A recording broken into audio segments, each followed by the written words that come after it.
A healthy, nutrient-dense diet should be low in ultra-processed foods, but this does not mean you must completely shun processed foods. It is completely workable to eat a balanced, healthy diet consisting of real foods while indulging in your favorite snack foods, candy, and other processed items. 6 things to know about healthy foods versus highly processed foods. 1. In conclusion, you've heard that it's ideal to limit your consumption of processed foods to live the healthiest life possible. While this is correct, many individuals are confused about what forms a processed meal or beverage and why consuming too many of these foods may cause issues. This article describes the distinctions between healthy and processed foods, as well as why it is advisable to consume processed foods only on occasion. To some extent, all foods are processed. Manufacturers, for example, treat dry beans to make them shelf-stable. This makes them no less healthy. So, before we go into what defines food as processed, it's vital to recognize that foods aren't unhealthy because they've been processed. Researchers divided meals into 4 groups based on the level of processing to make them easier to grasp. Group 1. Foods a little processed or unprocessed.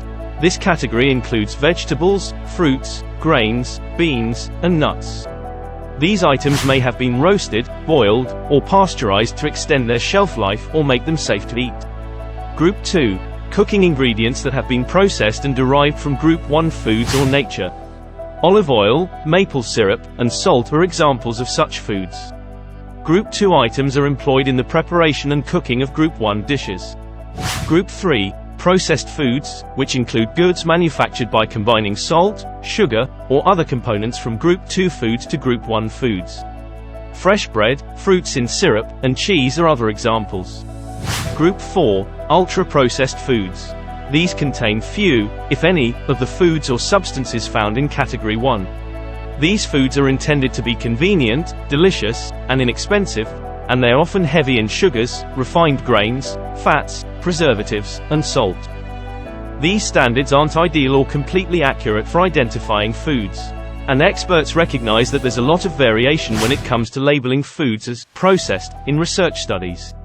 Many studies, for example, consider breakfast cereals to be processed.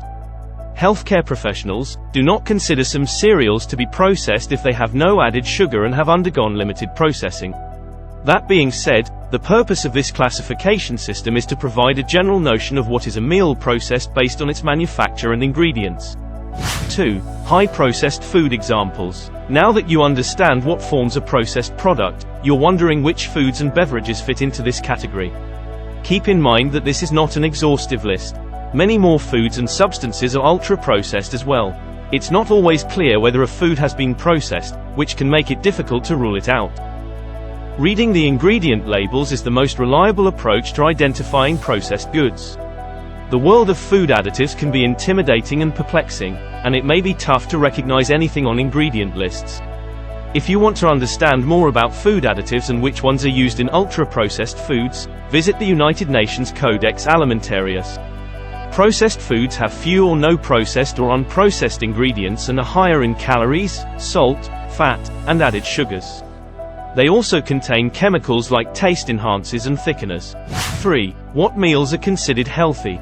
Fresh vegetables, fruits, pasteurized milk, chicken, fish and eggs are all examples of unprocessed or processed foods.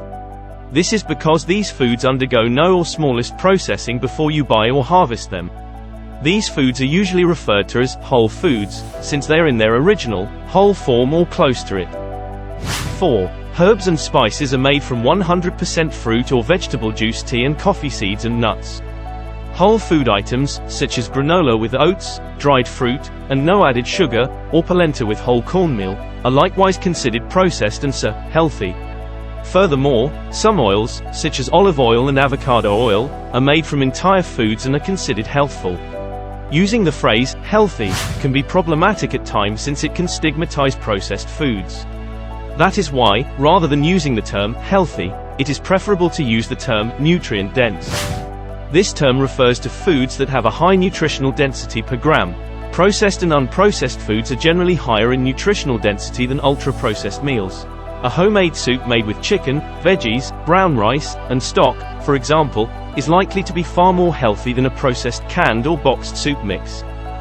This does not, yet, imply that you must completely shun processed and processed meals. It means that the majority of your diet should consist of entire, nutrient-dense foods. Whole, nutrient-dense foods are not at all processed. Some examples include fruits, vegetables, nuts, beans, fish, and eggs. 5. The main distinctions. There are many differences between healthy foods and processed foods. 6. Calories. In general, ultra-processed meals have far more calories than whole, processed foods. A 100-gram meal of potato chips, for example, contains 545 calories, whereas the same size serving of plain baked potato contains only 95 calories. This is due to the procedure that potato chips go through, which includes frying. This, but, is not always the case. Some processed foods, such as those marketed to those looking to lose weight, may be low in calories. But, this does not make them a healthy option. *** More information for healthy versus processed foods. 1. The sugar content. Sweet ultra-processed foods have a lot of added sugars. Sweetened morning cereals, packaged baked products, and sweetened beverages are examples of ultra-processed foods. Sweeteners such as cane sugar, inverted syrup, and high-fructose corn syrup are used by manufacturers to achieve this. Many processed, sweetened items are unfortunately marketed to children and teenagers. For example, a 1-cup serving of Cap'n Crunch's Crunch Berries, a favorite cereal among children, includes a whopping 16 grams of added sugar. This is approximately 4 teaspoons of added sugar. A breakfast of cooked rolled oats with fresh berries and natural peanut butter includes no added sugar and is a far more nutritious option for adults or growing children. Popular among both children and adults, energy drinks, fruit punch, and soda can contain astonishing amounts of sugar. 2. Other distinctions. Ultra-processed foods have less fiber, protein, vitamins, and minerals, as well as more salt and fat than whole, healthy foods. Yet, this is not always the case. Some ultra-processed meals and beverages may contain extra fibers and protein concentrates, which raise the nutritious content of the product. Weight loss meal replacement bars and energy bars, for example, can be high in protein and fiber. Furthermore, while some processed meals advertised as diet, light, or low fat may be very low in fat, this does not always imply that these items are healthy. When food makers remove fat from a product, sugar is added to improve the taste. Furthermore, many ultra-processed meals, such as diet protein bars and snacks, contain a lot of additives including artificial sweeteners, colors, flavors, thickeners, and other things. Ultra-processed foods contain more calories, added sugar, and salt. To eat a healthy diet, you don't have to shun processed foods. Food is one of the most enjoyable aspects of life. It is an essential component of our social lives and enjoyment. It's good to indulge in your favorite snack food or ice cream now and again, as long as you do so in moderation and eat whole, processed foods. This is significant since consuming ultra-processed meals and beverages is likely to damage general health and raise disease risk. Research reveals that people who eat full, nutrient-dense meals live longer and have a lower risk of acquiring chronic health disorders than those who eat ultra-processed foods. The Mediterranean diet, for example, has been linked to a higher life expectancy and a lower risk of heart disease, diabetes, colon cancer, breast cancer, and obesity. Diets high in ultra-processed foods, such as fast food, sweets, and soda, have been related to higher illness risk and reduced life expectancy. Thus, when it comes to health effects, limiting your consumption of processed foods is critical.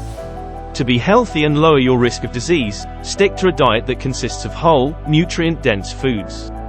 You can, yet, indulge in your favorite processed meals on occasion. 3. In conclusion, there are significant distinctions between processed foods and/or unprocessed ones. Processed foods have few or no processed or unprocessed ingredients and are higher in calories, salt, fat, and added sugars. Furthermore, they contain additives such as flavor enhancers and thickeners. A healthy, nutrient-dense diet should be low in ultra-processed foods, but this does not mean you must completely shun processed foods. It is completely workable to eat a balanced, healthy diet consisting of real foods while indulging in your favorite snack foods, candy, and other processed items. 4. Only one item. If you want to cut back on ultra-processed foods in your diet, start with one goal in mind. For example, If you now eat fast food 5 days a week, set a goal of limiting yourself to 1 or 2. I hope the above knowledge will be of some help to you, your friends and family. Wishing you and your family good health with loved ones and friends. Thank you for watching the video. If you find this video useful, please like and share to help more people know. Any questions, please leave a comment below the video. Please click subscribe and press the notification bell to support me. Lolo.